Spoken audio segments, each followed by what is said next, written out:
This is the fourth U.S. Navy vessel to be named after the Lone Star State, but this one... Our ability to operate covertly in an enemy's backyard has been a key source of intelligence. But the majority of the innovations are a little more technical. You look around you in the control room here, everything is computer screens. There are no more gauges, dials, analog indicators. It's much like being the pilot of an airplane. We have no windows, nothing to look at. There are over 70 screens in this control room, each displaying different pieces of important information. The officer deck is giving me a depth to maintain. I have a heading and a course to maintain, and I've ordered the speed that maneuvering is making a shaft turn to maintain.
This is the fourth U.S. Navy vessel to be named after the Lone Star State, but this one is a Virginia-class nuclear attack submarine.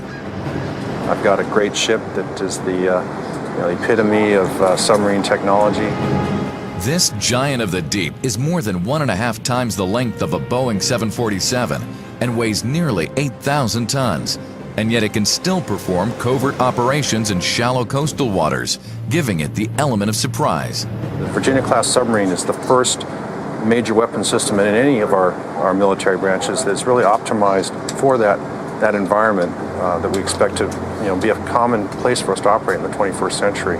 Close in, shallow water.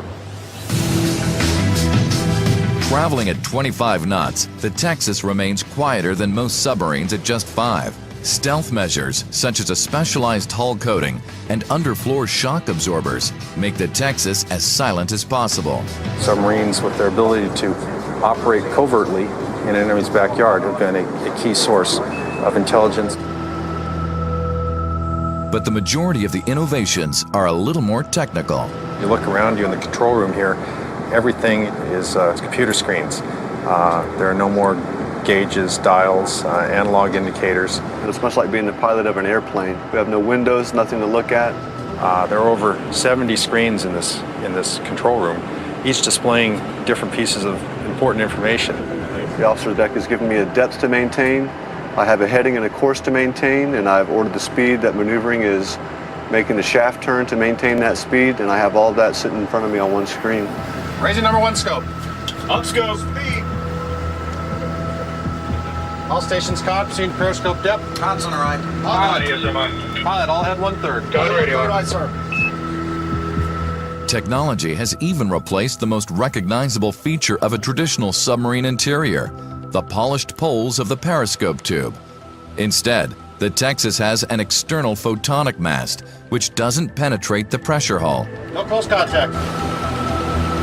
No air contacts. Down scope.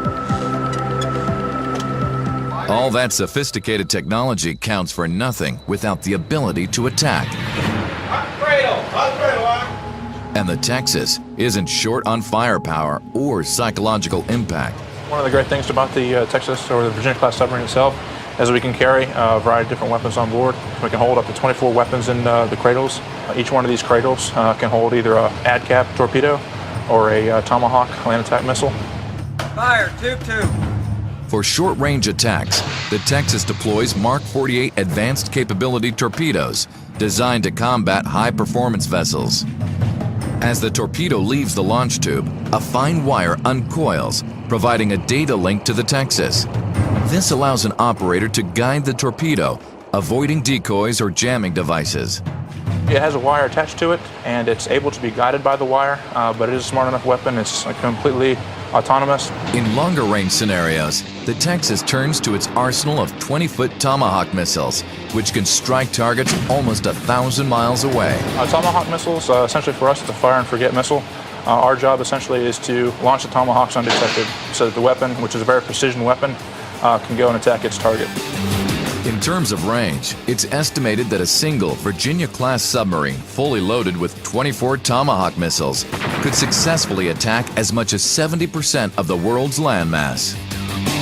But for covert near-shore operations, the payload launched from the tubes is sometimes even more autonomous than a cruise missile.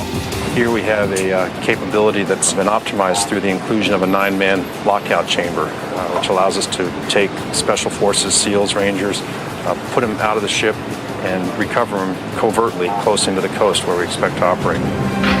It has a huge reach. Nuclear capability gives it incredible firepower, and its stealth design offers the element of surprise.